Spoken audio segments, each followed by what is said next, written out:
Salut à tous et bienvenue. Les hostilités sont relancées.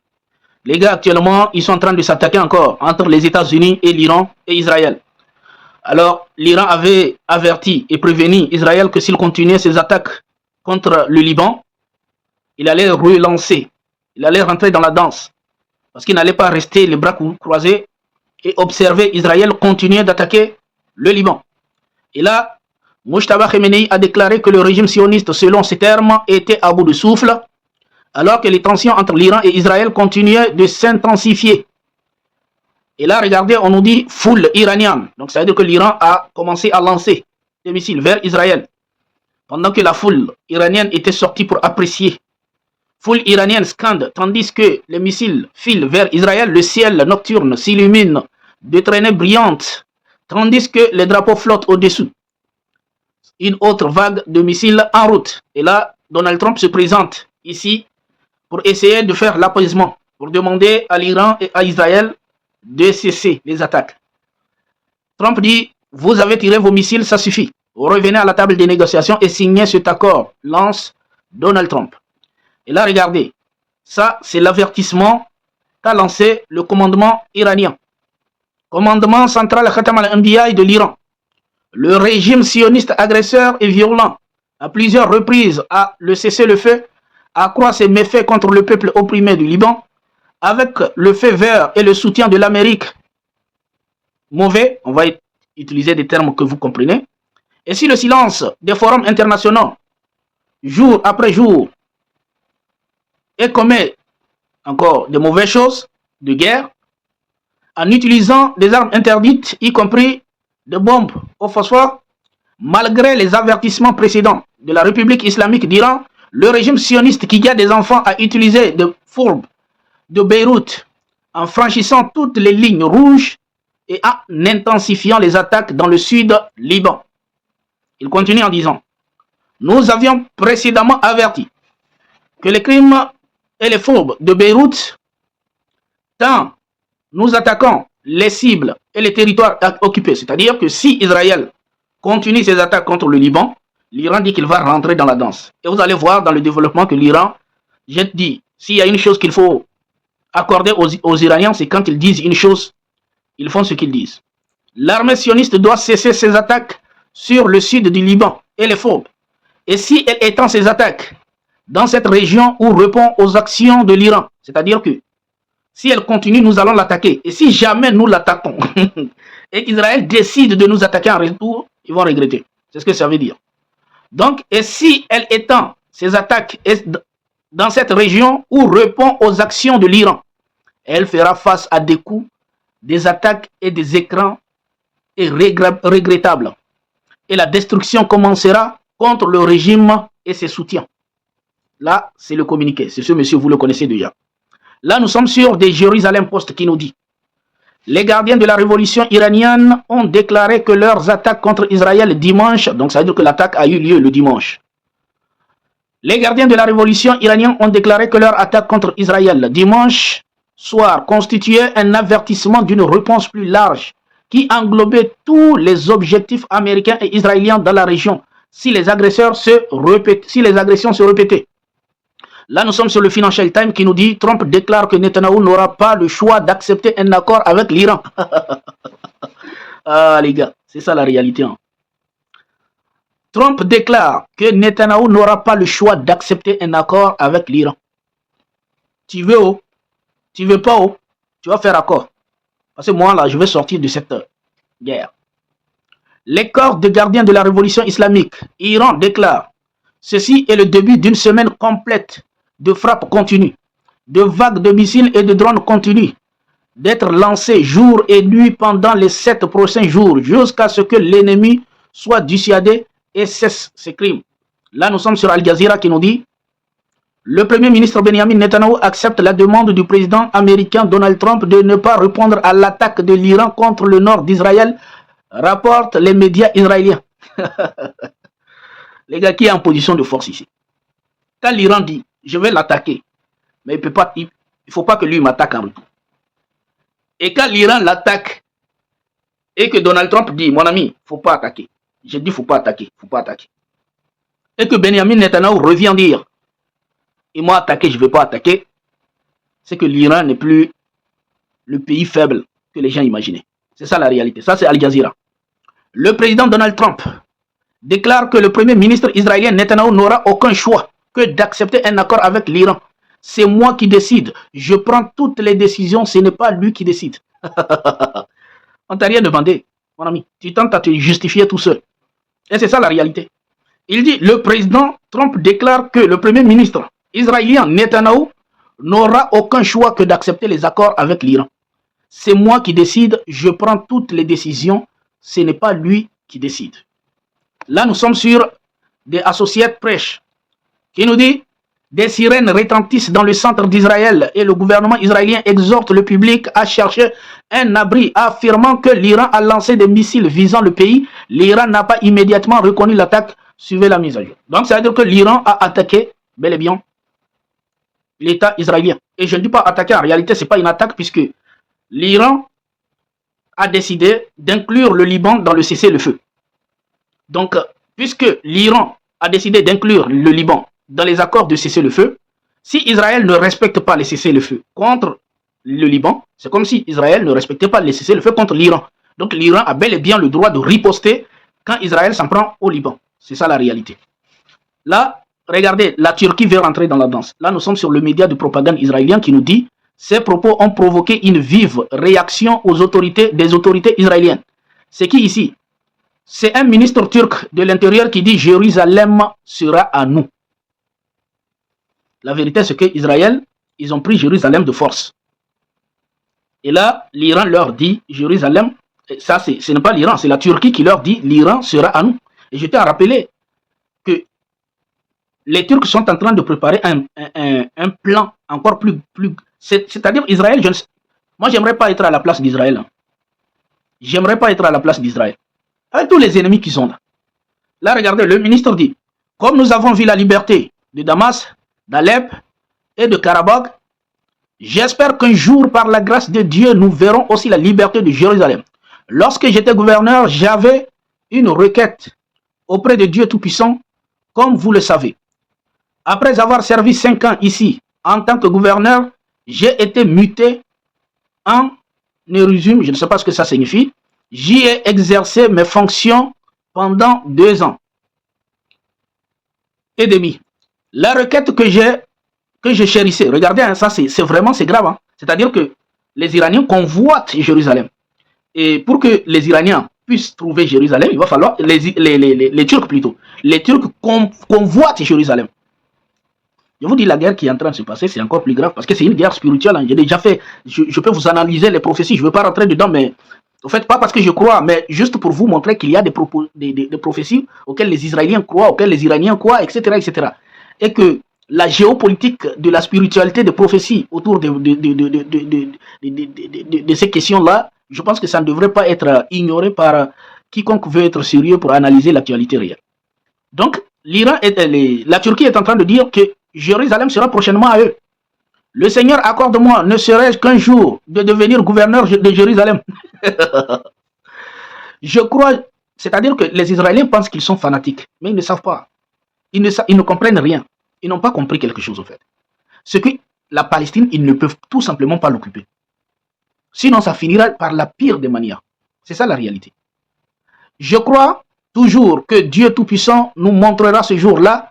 Il nous les montrera certainement. J'y crois que de tout mon corps et je continuerai à y croire. Comme par le passé, ces lieux nous appartiendront à nouveau. Ils passeront à nouveau par la grâce. Donc c'est lui, hein, le ministre. Hein? Ils passeront par la grâce de Dieu sous notre souveraineté et notre administration parce qu'à notre tête se trouve un leader mondial comme Erdogan, un leader du monde. Donc il est en train de demander à son président, mon ami, il faut aller prendre Jérusalem. Il dit, c'est intéressant, c'est pour cela, si on pense qu'en réalité ce qui se passe en Israël, c'est petit, je vous dis, c'est pas petit. Il y a beaucoup d'enjeux dedans. Il y a beaucoup d'enjeux dedans. Là, nous sommes sur un média arabe qui nous dit, Trump, j'ai averti Netanyahu que s'il laissait la situation dégénérer en guerre, il se retrouverait seul face à l'Iran. Ça, la menace est claire, hein, les gars. Je vous dis maintenant, Donald Trump, il ne se cache plus. Il dit les choses clairement. C'est-à-dire, il n'est plus dans l'ambiguïté. il n'est plus dans l'ambiguïté, il lui dit directement. J'ai averti Netanyahu que s'il laissait la situation dégénérer en guerre, il se retrouverait seul face à l'Iran. Là, on nous dit une partie de l'armement transféré provenait des stocks saisis par l'Iran au cours de la guerre. Le Mossad aurait armé des milices kurdes pour lutter contre le régime iranien. C'est ce qu'ils font, hein. Et toujours ça se retourne contre eux. Il y a déjà démontré, même dans la vidéo récente, que c'est ce qu'ils avaient fait avec le Hamas. Et qu'est-ce qui s'est passé? Ça s'est retourné contre eux. Ils avaient financé le Hamas. Et là, Israël est en train de financer les milices kurdes, soi-disant contre l'Iran. Et qu'est-ce qui va se passer après? Ça va se retourner contre lui. Ils vont venir pleurer sur tous les plateaux de télé. Oh, il faut condamner. Oh, le 7 mai, le 7 avril, le 7 octobre. Tout ça, ils vont pleurer sur les plateaux ici. Encore sur le média de propagande israélien qui nous dit l'Iran affirme percevoir jusqu'à, écoutez bien, l'Iran affirme percevoir jusqu'à 2 millions de dollars par navire transitant par le détroit d'Ormuz. Les gars, c'est pas petit, hein. 2 millions de dollars par jour, hein, les gars, par navire. C'est même pas 2 milliards, c'est même pas 2 millions de dollars par jour, hein. C'est 2 millions de dollars par navire par jour qui passe vers le détroit d'Ormuz, les gars. Voilà ce que la guerre a apporté à l'Iran. Là, c'est les responsables iraniens qui parlent. Hein? Mohamed Barre Ghalibaf, qui nous dit, nous préférerons le langage de la diplomatie. Et écoutez, j'aime quand les dirigeants iraniens parlent, hein, parce qu'ils parlent avec assurance et d'une insolence, d'une arrogance pas possible. Écoutez ce qu'ils disent. Nous préférerons le langage de la diplomatie. Mais nous parlons d'autres langues bien plus couramment. Rompez vos engagements et nous passerons à ce que nous maîtrisons le mieux. Tu as scellé ton cheval, tu le montes. J'adore ça. Alors on va relire. Nous préférons le langage de la diplomatie, mais nous parlons d'autres langues bien plus couramment. Rompez vos engagements et nous passerons à ce que nous maîtrisons le mieux. Tu as scellé ton cheval, tu le montes. Ça, c'est un avertissement clair. C'est-à-dire, si vous voulez la diplomatie, on peut faire la diplomatie.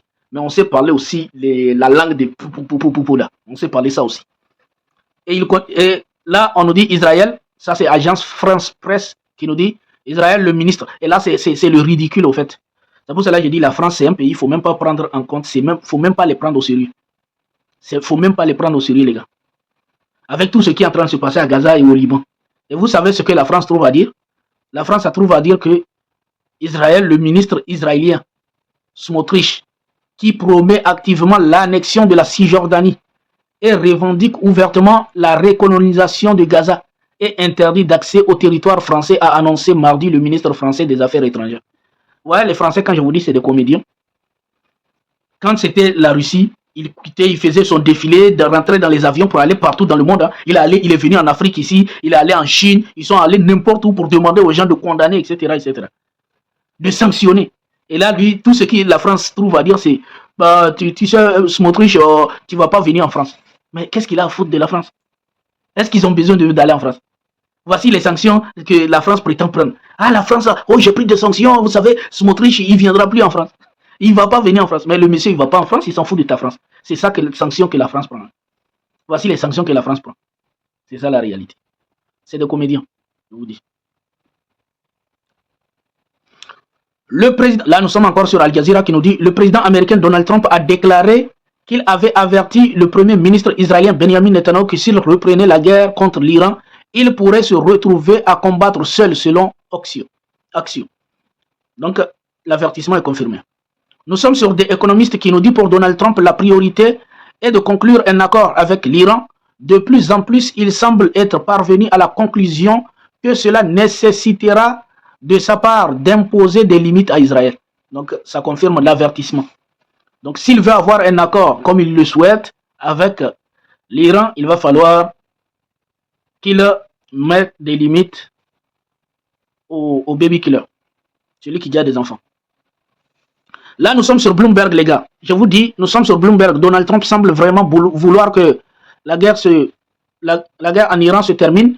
Mais de plus en plus, il semble que nous pourrions vivre une version atténuée du conflit pendant des mois à venir. En fait, moi, je pense que c'est ça même qui va se passer, c'est que ça ne va pas finir. Hein. leur conflit là. Pour moi, je crois que ça va pas finir, ça va rester comme ça.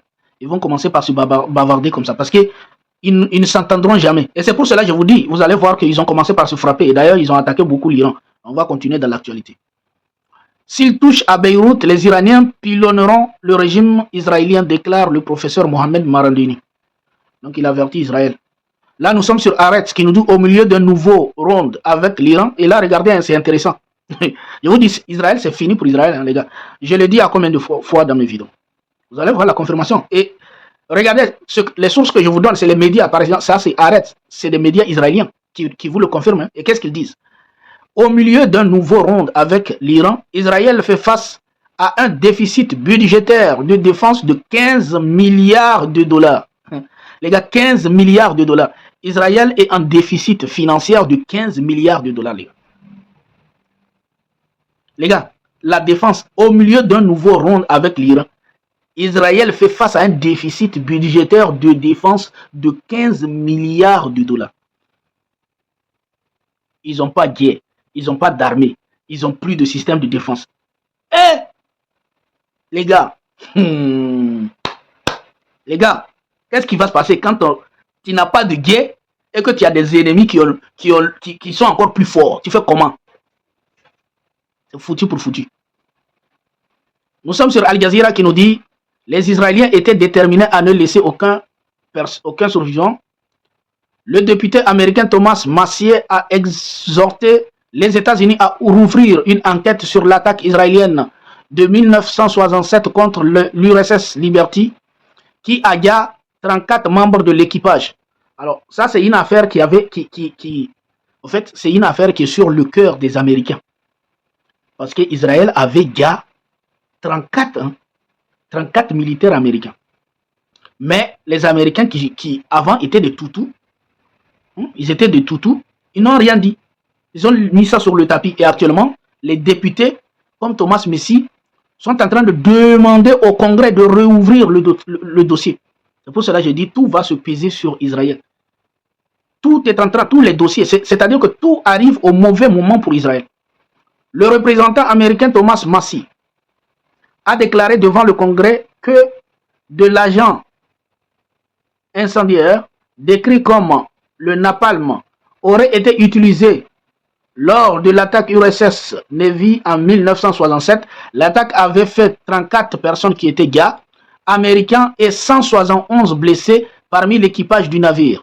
Les déclarations de Messi relancent le débat sur les circonstances de cet épisode controversé de l'histoire militaire américaine. Les gars, la vérité finira par sortir, je vous dis. Là, nous sommes sur BFM qui nous dit guerre au Moyen-Orient. Les États-Unis annoncent bombarder l'Iran après l'attaque contre un hélicoptère américain. Il y a un hélicoptère américain qui était en train de tourner vers l'Iran, vers le détroit d'Ormuz. Les Iraniens l'ont descendu. Donc, Donald Trump est trop en colère. Il est trop fâché. Il a dit qu'il va attaquer l'Iran. Et c'est ce qui s'est passé. Donc, ça veut dire que je vous dis, ce conflit n'est pas prêt de finir. Ce n'est pas prêt de finir. Et moi, je vous dis que ça, je ne pense même pas que ça va finir. Et je crois que les Iraniens n'ont même pas intérêt que ça finisse. C'est-à-dire que les Iraniens n'ont pas intérêt que ça finisse. Parce que plus ça ne finit pas, plus les Iraniens contrôlent le détroit d'Ormuz, plus ils sont en train de montrer leur puissance. En fait, c'est tout simplement les États-Unis et Israël qui seront finalement épuisés. À long terme, c'est tout. C'est-à-dire qu'actuellement, les Iraniens n'ont même pas intérêt à ce que ça finisse. Les gardiens de la révolution iranienne affirment que leur force aérospatiale a lancé des missiles sur une base aérienne en Jordanie qui abrite du personnel militaire américain et prétendent avoir détruit des hangars d'avions de chasse F-35 ainsi qu'un centre principal de commandement et de contrôle de la base. Je vous dis, les Iraniens n'ont aucun intérêt parce que, en fait, pour les Iraniens, si le conflit s'arrête, ce qui signifie que c'est un retour des Américains dans la région et que c'est l'ouverture du détroit d'Ormuz à n'importe qui. Ce sont d'ailleurs des accords que, en fait, les accords que les Américains, à travers Israël, sont en train d'exiger de l'Iran, sont tellement inutiles pour l'Iran que l'Iran n'a plus intérêt. C'est-à-dire pour l'Iran, c'est soit vous acceptez mes conditions, soit on continue en fait. C'est-à-dire je me sens tellement bien, je prends de l'argent, 2 millions par ici, 2 millions sur ce bateau, 2 millions sur ce bateau. C'est-à-dire je n'ai même pas intérêt à ce que ce conflit finisse. C'est ça la réalité. Nous sommes sur le Parisien, les gars. L'Iran a annoncé mercredi avoir visé des bases américaines du Golfe en représailles à des frappes de Washington contre des cibles iraniennes le long du détroit d'Ormuz dans un nouvel embrasement régional après la destruction d'un hélicoptère américain attribué à Téhéran. Donc les hostilités sont lancées actuellement où je vous parle, les hostilités sont lancées actuellement même où je vous parle, ils sont en train de se donner des coups. Là on est sur le médiocre. Qu'est-ce qu'il nous dit? Nous sommes sur le média de propagande israélien qui nous dit: dans un contexte marqué par les récentes tensions militaires, Netanyahou avertit le cabinet Israël pourrait devoir affronter seul l'Iran. Ah, l'avertissement de Donald Trump se confirme, les gars. Les gars, nous sommes en direct, hein. L'actualité, nous vous donnons l'actualité. Toutes les actualités que je vous les donne directement. Hein.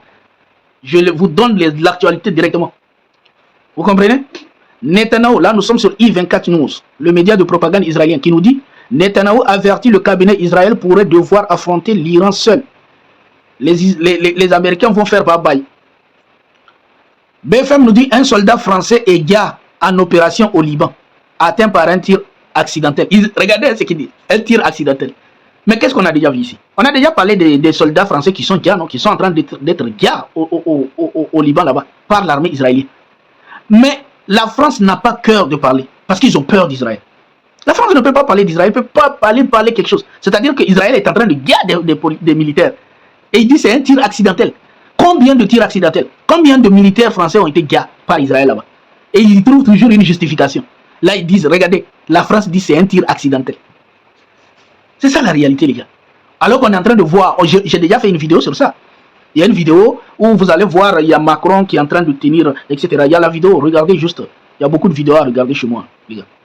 C'est ça la réalité. Vous comprenez? L'un soldat français est gars en opération au Liban, atteint par un tir accidentel. Israël fait des tirs accidentels maintenant. Depuis quand Israël fait des tirs accidentels? Que accidentel? Et c'est la France qui vient dire c'est accidentel. Qui t'a dit c'est accidentel? Et même quand on a vu que Israël avait gars un militaire dans le passé, je crois que c'était en avril dernier, on avait parlé de ça. Et qu'est-ce que la France est sortie dit? Non, mais c'est le Hamas. Et non, il a dit c'est le Hezbollah. C'est ça la réalité. La France, c'est-à-dire que tous les militaires de la France qui gardent là-bas, ils vont dire c'est accidentel. C'est ça. Ils ont peur. La France a peur. La France ne parle pas. Je t'ai rappelé que récemment, Benjamin Netanyahou a été interviewé sur le média de, je crois, TF1 ou LCI là, où le journaliste disait à Benjamin Netanyahou que ce qu'il est en train de faire en Liban là, les gens condamnent ça, les gens disent que c'est un géno. Et vous savez ce que le président Benjamin Netanyahou l'a dit? Vous savez ce qu'il a dit aux journalistes? Il a dit, ben vous avez gars des Maliens. C'est-à-dire que, en fait, je crois que c'est de là. Il a dit, vous avez gars des Maliens par accident. Et c'est ça, il lui rappelle, en fait, vous savez que quand la France était au Mali, il avait gars des Maliens qui étaient en train de célébrer un mariage. Et d'ailleurs, c'est documenté par le média Mediapart, qui a documenté toutes les exactions que les militaires français ont commis au Mali. Donc c'est ça Benjamin Netanyahou rappelle, pour dire, oui, moi je suis en train de gars les gens, mais vous aussi vous avez gars les gens au Mali. Vous m'accusez de gars les gens au Liban, de gars les gens en Palestine, mais vous aussi vous avez gars les gens au Mali. C'est ça. L'Iran affirme que les États-Unis ont frappé 2 réservoirs d'eau, perturbant son approvisionnement en eau potable. J'ai déjà parlé de ce contexte-là. C'est-à-dire que les États-Unis et Israël, ce sont des petites puissances. Ils ne font que s'en prendre aux infrastructures, c'est ça seul. Sans les infrastructures, pour eux, la guerre c'est fini, il n'y a pas de guerre. L'eau même que les gens boivent, eux ils attaquent. Je vous dis, réfléchissez les gars, essayons de réfléchir un peu. Quand vous avez une soi-disant puissance du monde qui vient attaquer l'eau que les gens boivent, hein? Est-ce que ça c'est sérieux? Et ça se dit puissance, pendant qu'il y a des armées. Hein? Il y a la technologie, allez vous attaquer à l'armée. Ils ne s'attaquent pas à l'armée, ils s'attaquent aux infrastructures civiles. C'est ça les États-Unis. Nous sommes sur Al Jazeera. Un haut responsable américain déclare que les opérations militaires contre l'Iran se poursuivent et que Washington est prêt à lancer de nouvelles attaques, rapportent les médias israéliens, après que le CENTCOM a annoncé avoir mené des frappes de légitime défense. L'Iran dit qu'il répondra par des attaques encore plus dévastatrices si les États-Unis attaquent à nouveau. Là, nous sommes sur Sputnik, mais qu'est-ce que Sputnik nous dit? Sputnik nous apporte encore une fois, monsieur le Niger. La Russie, la Chine et le Niger ont voté contre la résolution anti-Iran au conseil du gouverneur de l'AEA. Le document a été adopté après que 21 pays ont voté pour et 10 se sont abstenus, relate une source de Sputnik. Téhéran a dénoncé une nouvelle résolution politisée et dépourvue du professionnalisme sur ses activités nucléaires pacifiques. J'aime ça. Le Niger doit être une puissance, un pays qui réagit sur le plan international. Réagir, défendre ses alliés dans les instances internationales. C'est ça qui est important. C'est ça. Parce qu'il faut choisir son camp. On vit dans un monde où il ne faut pas être hypocrite. Hein. Comme la France, quand il s'agit des Palestiniens, ils sont neutres. Selon la presse, le document exige de l'Iran de fournir toutes les informations sur l'inventaire de ces matières premières. Donc le Niger a voté non. Laissez l'Iran tranquille. L'Iran vient de publier des images de l'abattage d'un drone américain MQ-9. Le Pentagone a perdu 20% de sa flotte de drones MQ-9 depuis le début du conflit. 20%, c'est pas petit, hein, les gars. 20% de la flotte a été perdue. On est sur Reuters, les gars. Reuters nous dit que les gardiens de la révolution iranienne ont déclaré avoir mené des attaques contre une base américaine en Jordanie et 21 autres cibles dans le Golfe et riposte aux frappes américaines autour du détroit d'Ormuz, ont rapporté les médias iraniens. Là, c'est Reuters. Là, nous sommes sur BBC. Trump et l'Iran échangent de nouvelles menaces après les frappes réciproques. C'est pour cela que je dis, penser que ce conflit va finir, je crois que c'est une erreur. C'est quelque chose qui n'est pas prêt de finir. Ce n'est pas du tout prêt de finir parce que il n'y a d'ailleurs aucun signe qui prouve que ça va finir. Et je l'ai déjà dit, l'Iran actuellement n'a aucun intérêt en réalité pour que ça finisse. Là, nous sommes sur The Wall Street Journal. Que nous dit The Wall Street Journal? The Wall Street Journal nous dit que le président Trump a averti qu'il était prêt à intensifier les attaques contre l'Iran, mais a déclaré que Téhéran avait encore la possibilité de négocier un accord de paix durable. Il veut amener les Iraniens par la menace, alors que nous avons déjà vu que ça ne marche pas avec l'Iran. On a déjà vu Donald Trump, la menace ne vaut rien. La menace ne va pas avec l'Iran, les gars. C'est ça la réalité, c'est ça l'actualité, les gars. Donc, je pense que ça ne va pas finir. Je pense que le conflit a encore de bons jours, ou bien, disons, de mauvais jours devant lui, parce qu'un conflit n'est jamais bon. Les gars, j'espère que vous avez aimé. C'était le tour de l'actualité. Merci d'avoir écouté jusqu'à là. On se dit à très bientôt. Portez-vous bien.